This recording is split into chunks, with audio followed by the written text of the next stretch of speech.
Welcome back into the channel. It's your boy Steve from Straight Fire Picks, back with your best bets for the NBA, here for you today on Tuesday, May 13, 2025. Two games in the NBA today, guys. We got three picks in the video. Let's lock in and get this sweet. Well, my presence isn't real. It's another bad one like this is scale. It's straight fire. All my bets straight from. You're in the house that Cavaliers now. Straight fire. As always, if you guys are new to the channel, make sure you guys hit that like and subscribe button for me. Always appreciate that. On the road to 10,000 subscribers. Appreciate all of your guys' support as always. You guys absolutely rock. Happy to be back with you guys. Sorry that we've been off the last few days. Like I mentioned in the baseball video, it's been a crazy time in our schedule. So doing my best to get the content out to you guys, just so you guys know. But happy to be back with you guys. We got player props. Spreads, totals in the video, guys. Like I said, three picks in the video. We'll also have an added SFP MVP play. That will probably just be in baseball, though. Probably won't have one in the NBA. We'll see, though. Might have one in the NBA as well, if I can find one. There's only two games. We already got three picks. So we'll obviously see how that goes. Let's do a recap from our last slate of NBA, which actually came on Saturday. We had just two picks in the NBA, ended up going 1-1, minus 0.15 units. You guys already know we took Derek White again, over 21.5 points, rebounds. He cashes this again with 22. By the way, he cashed again last night. So that guy is just an absolute cash cow in the postseason. We'll probably be looking at him in Game 5 as well. Nas Reed, over 19.5 PRAs. He does not get there. That was obviously very sad for us. I thought his output would be much better than it was, and it was not. That was obviously a big letdown there. That's okay, though, guys. I know it's been a murky time here in the playoffs, but we are bound to get hot. I'm telling you, it's gonna happen. We're locked and loaded today, and we're gonna get hot in the NBA. We're ready to do so, and we need to do so. It's about freaking time. So let's do it, guys. Obviously, as you see, I'm a little frustrated about how the NBA playoffs have gone, but we're ready to roll, guys. Let's get it rolling. So, no comic cappers that I saw. I only looked at yesterday on my post. Unfortunately, just due to time, I wasn't able to sift through the last few days and check out the comic cappers. Congrats if you guys have been hitting. I appreciate you guys dropping the picks down. Obviously, drop your favorite pick for today. We'll have it in tomorrow's video if it hits, just like usual. Obviously, the last few days have been kind of crazy. So let's get on track here in the NBA, guys. Let's have a great day today. Let's get after it. Let's get right into our picks here for today. At number one, we're going Darius Garland. Over 18.5 points here for the Cleveland Cavaliers. Going minus 118 odds here on FanDuel, risking a unit here. So really like the spot for Garland. And there's a few reasons why I really like this. Obviously, as you guys know, Donovan Mitchell is listed as questionable for this game. With that ankle injury, which means if he weren't to play, obviously Garland's usage is going to go way up, obviously higher than it normally is. But even if Mitchell plays, Mitchell's going to be banged up, obviously, so he's going to be somewhat limited, whereas Garland's now getting a little bit more healthy. We saw him hit this over in just 27 minutes last game in game number 4, in a game they absolutely got trounced in. So I think in this spot here for Garland, I just think this is a great spot for him to really take it upon himself here at home in Game 5 and force this to a Game 6. Obviously, the Cavaliers are a great team, guys. It's hard to imagine them losing this game and going out of the playoffs in this fashion. But obviously, the Pacers, guys, have obviously looked the part. They have played absolutely fantastic in this series. But the one spot that they still struggle in is versus the guard position. So whether it be shooting guard or point guard, obviously Donovan Mitchell has dominated this series up until obviously him getting hurt.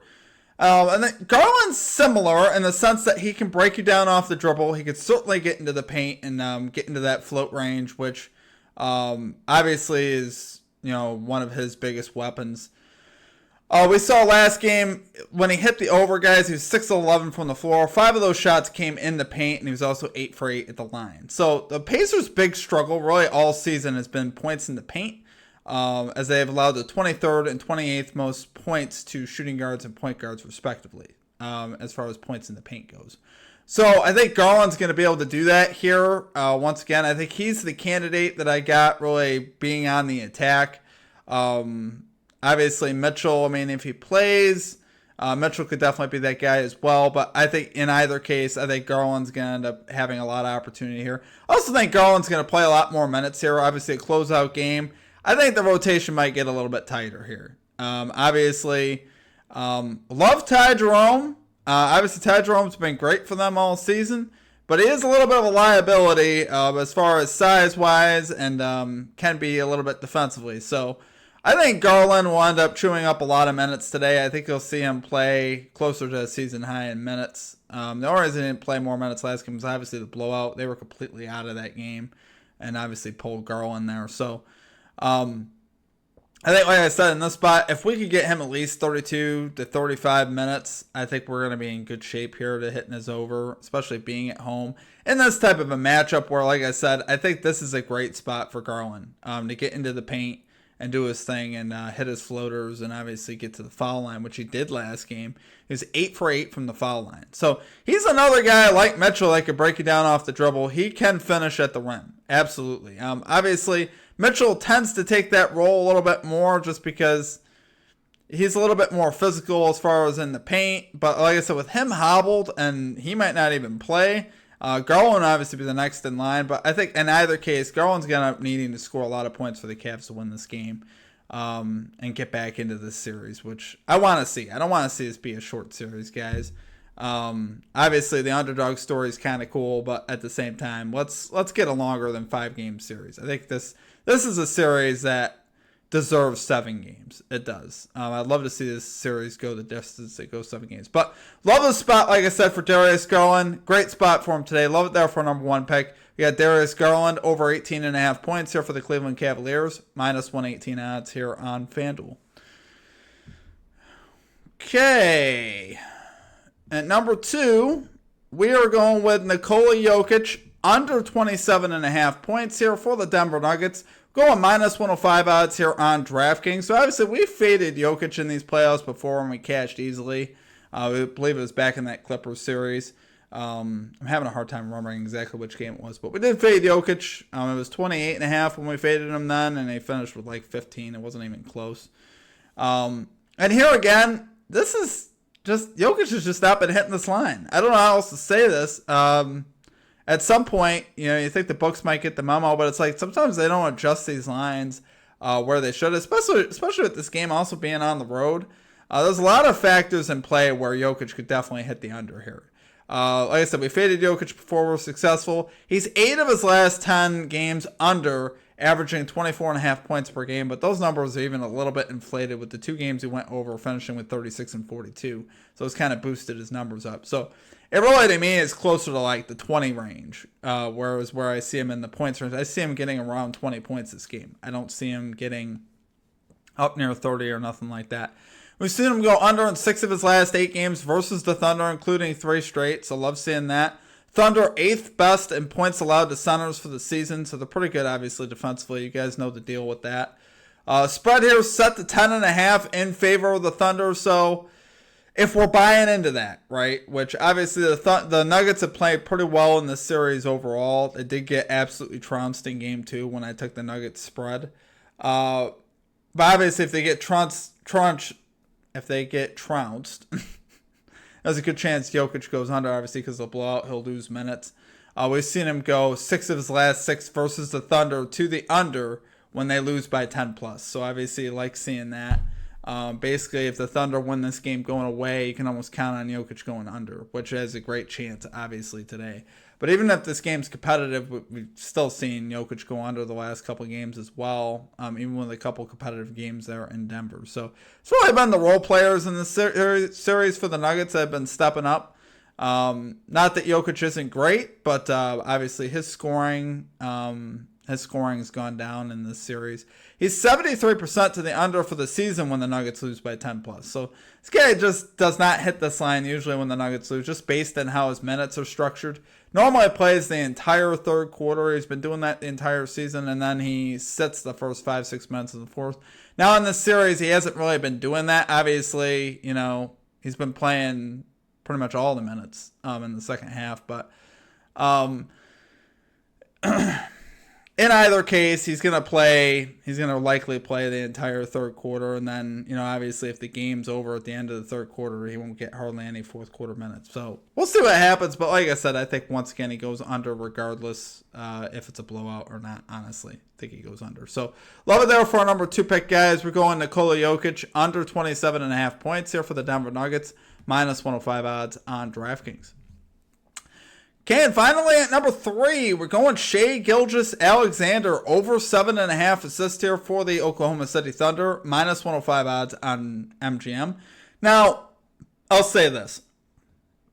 Typically, I don't take assist overs in the playoffs just because shot making is hard, but I just couldn't not in this spot. First of all, let me say shout out to Gotta Get the Bag.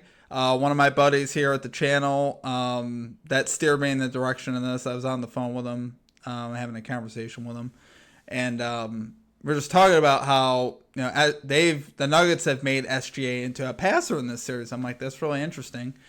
And if you look at his line compared to his potential assists, you'd be like, wow.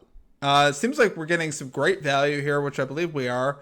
The Nuggets here have been doubling SGA in this series and turning him into a passer, which has obviously been a big story in this series, and making him a little bit more, kind of taking away his the scoring threat a little bit there on SGA. So we've seen him hit this over in 2 of 4 games so far this series with logs of 8, 8, 7, and 6. And if you look at his potential assist logs, they're crazy. 21, 17, 24, 19. I mean, that's a lot of consistency there. That's an average of 20.3 potential assists per game, which is wild. I usually say for, when you're looking at an assist line to potential assists, you're looking for about 2 to 1 to take the over. We're well above that. 7.5 out of 20.3 is what we're looking at here. So we're looking for 8 assists per 20 potential assists. That's normally a pretty good mark. Now, it is the playoffs. I get that. But he's playing at home here. So obviously your role players tend to play better at home. And the 2 games that he hit the over were both at home. So I think this dude's set up for a lot of potential assists. Obviously he's going to get big time minutes with the game being what it is. And I think the Thunder shoot a little bit better here for him. And I think there's a good chance he's going to be able to hit this over. He cashed in both home games, like I said, in this series. Like I said, shout out my boy GGT. Got to get the bag for the look on this one. For the season, though, the Nuggets ranked 23rd in assists allowed to point guards this season, so typically they do allow assists to point guards. And I think here on the spot, like I said at home, I think SGA goes over. The potential assist logs are just enough for me to be like, okay, guys, what are we doing here?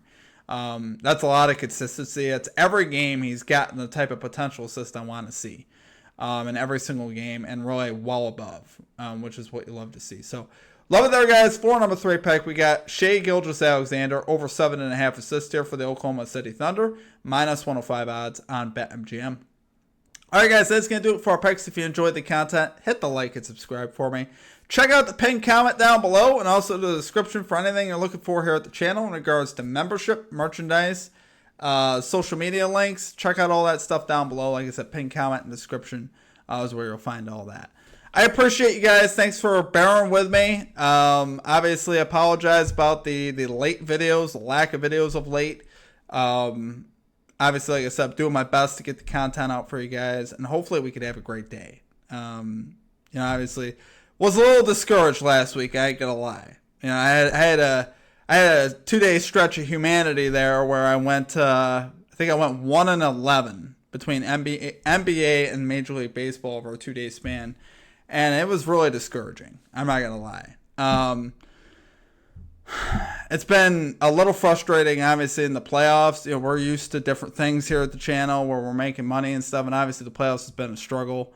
And obviously, when I put all this time into researching picks and then, obviously things don't go our way, it is discouraging. And it's hard to get the energy, the mental energy to come back from that day to day.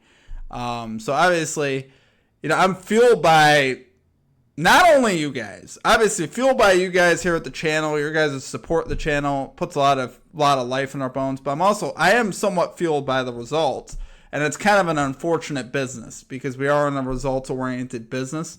And so for making YouTube content and for making any type of video or any type of content that you make, everything that you do is based on your results, which you have no control over. And that's the tough part in this industry, where it's like all that we can do, and when you guys watch this video, is try to get an edge, right? We're looking for an edge where we think we're getting some good value on something where the books are kind of missing something.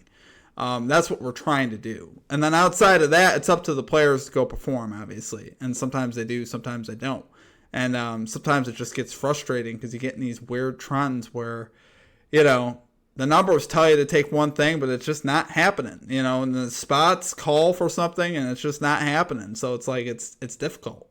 So, like I said, over those 2 days, I was a little bit discouraged. So hopefully, like I said, we need good days. It's obviously why you guys come and watch the content. But it is tough, and just know that, it's taxing for me too. It's not like, when we have a bad day, it hurts. And it's very taxing mentally just because of the effort I do put into this. So it's one of those things. But I appreciate you guys nonetheless. Hope you guys enjoy the content, and we'll see you back here tomorrow. Peace out.